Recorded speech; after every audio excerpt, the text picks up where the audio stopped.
जय हिंद दोस्तों, स्वागत करते हैं आपके अपने यूट्यूब चैनल पीसीएम स्टडी में। तो आज NCERT math class 10th exercise 12.3 का क्वेश्चन नंबर 11 कराएंगे। आपका ज़्यादा समय ना लेते हुए आज का क्वेश्चन शुरू करते हैं।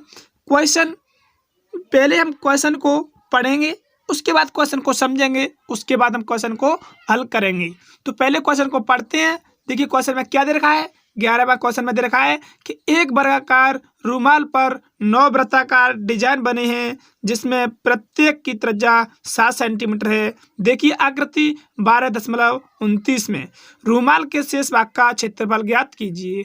ठीक है, एक रूमाल है, वर्गाकार रूमाल है, इस पर 9 वृत्ताकार डिजाइन बने हुए हैं। जैसा कि आकृति देख पा रहे होंगे आप, ये हमारा रूमाल है, रूमाल दिखाई दे रहा होगा ABDC, एक हमारा रूमाल है। इसमें से ये 9 आपको डिजाइन दिखाई दे रहे होंगे। इन 9 डिजाइनों का क्षेत्रफल काट लिया जाता है। फिर पूछ रहा है इस 9 रूमालों का, इस रूमाल में से 9 डिजाइनों का क्षेत्रफल निकाल कर जो हमारे पास शेष भाग बचा जो हुआ ये वाला क्षेत्रफल ज्ञात करना, ये वाला। ठीक है, ये क्षेत्र है, ये बचा है हमारा, यही तो हमको ज्ञात करना है, यही हमको क्वेश्चन पूछा है।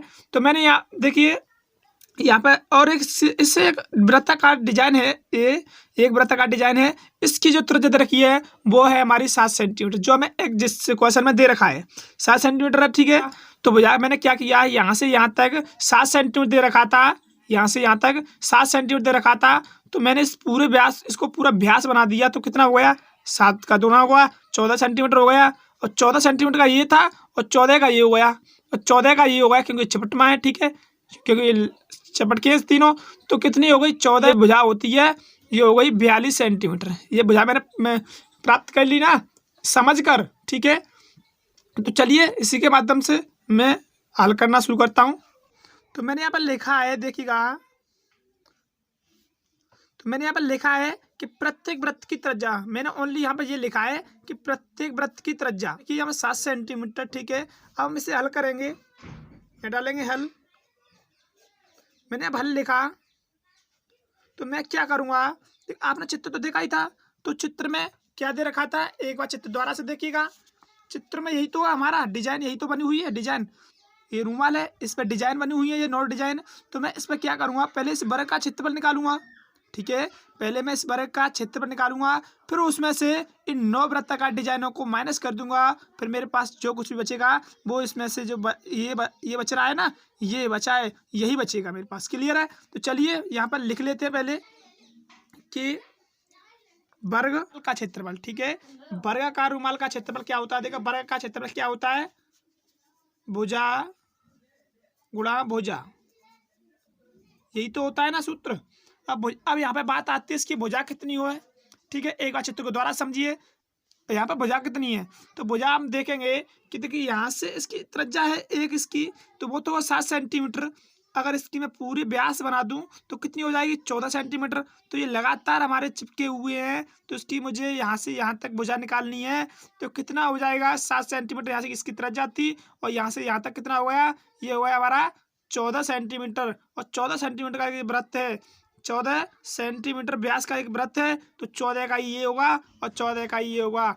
तो 14 और 14 और 14 कितना हो गया, 42 हो गया। तो हमको उसकी भुजा मिली, वो भुजा है हमारी 42 सेंटीमीटर। ठीक है, 42 सेंटीमीटर भुजा है। तो यहाँ पर हम मान रखेंगे तो क्या होगा, भुजा का मान रखेंगे 42 गुणित 42, इसका गुणा करेंगे तो ये आ जाएगा हमारा 1764 सेंटीमीटर स्क्वायर में, क्योंकि ये क्षेत्रफल है, सेंटीमीटर स्क्वायर में आएगा। ठीक है, मैंने पहले इसका निकाला वर्गाकार रूमाल का क्षेत्रफल। ठीक है, वर्गाकार रूमाल का क्षेत्रफल क्या होता है, तो मैं तो ये तो मान लिया वर्गाकार क्षेत्रफल क्या होता है, भुजा गुणा भुजा होता है। और इसकी जो त्रिज्या दे रखी थी वो भी आपको पता चल गया, 42 सेंटीमीटर उसकी भुजा थी। तो मैंने 42 से गुणा 42 में किया, तो मुझे क्षेत्रफल मालूम पड़ गया। इसका क्षेत्रफल है 1764 सेंटीमीटर उसकी है। ठीक है, अब मैं क्या करूँगा, अब मैं उन वृत्ताकार 9 डिजाइनों का क्षेत्रफल निकालूंगा। ठीक है, 9 वृत्ताकार डिजाइनों का क्षेत्रफल निकालूंगा तो क्या हुआ देखिएगा। तो मैंने यहाँ पर लिखा 9 वृत्तों का क्षेत्रफल। ठीक है, मैंने यहाँ पर लिखा 9 वृत्तों का क्षेत्रफल। तो 9 वृत्तों का क्षेत्रफल क्या होता है, तो वो होता है 9 गुणित पाई आर स्क्वायर। ठीक है, ये तो पाई, ये 9 वृत्त है तो इसलिए 9 वृत्त का क्षेत्रफल लगाया मैंने 9 पाई आर स्क्वायर। ठीक है, तो इसकी वैल्यू रखेंगे 9 जैसे का तैसा, पाई की वैल्यू देनी रखी तो लगाएंगे 22/7 गुणित त्रिज्या कितनी है, त्रिज्या तो हमें दे रखी थी, एक वृत्त की दे रखी थी, त्रिज्या 7 सेंटीमीटर, तो 7 गुणित 7 उसके आर इसलिए इस 7 से मैं 7 को काट दूंगा, क्या बचेगा मेरे पास 9 में 9 का गुणा करूंगा 22 में, तो कितना हो जाएगा, ये हो जाएगा आपका 8 बचा 1 1 19, ये गुणा 198 गुणा 7, ठीक है। अब 198 का गुणा करूंगा 7 में, तो ये हो जाएगा हमारा कितना मालूम है, ये हो जाएगा 1386 सेंटीमीटर स्क्वायर में है आया, ठीक है, सेंटीमीटर स्क्वायर में आया। ये आया हमारा 9 वृत्तों का क्षेत्रफल। अब मैं पूरे रुमाल में से जो वर्ग का पूरे रुमाल का क्षेत्रफल था, वर्ग का रुमाल का क्षेत्रफल था, वो था हमारा 1764 सेंटीमीटर स्क्वायर। इसमें से माइनस कर रहा हूँ 9 वृत्तों का क्षेत्रफल, इसके बाद ही मुझे मालूम पड़ेगा वो खाली जगह थी उसका क्षेत्रफल कितना होगा। तो चलिए यहाँ पर लिखूंगा पहली बात शेष भाग का क्षेत्रफल, यहाँ पर लिख देते हैं शेष भाग का क्षेत्रफल। मैंने यहाँ पे लिखा है शेष भाग का क्षेत्रफल। शेष भाग का क्षेत्रफल क्या होगा, मैं से वर्ग के क्षेत्रफल में से इन 9 डिजाइनों का क्षेत्रफल माइनस कर रहा हूँ, तो 1764 में से माइनस कर रहा हूँ 1386, ठीक है। इसको माइनस करूँगा तो ये बचेगा मेरे पास, ये कितना बचेगा, ये बचेगा मेरे पास 378, ठीक है।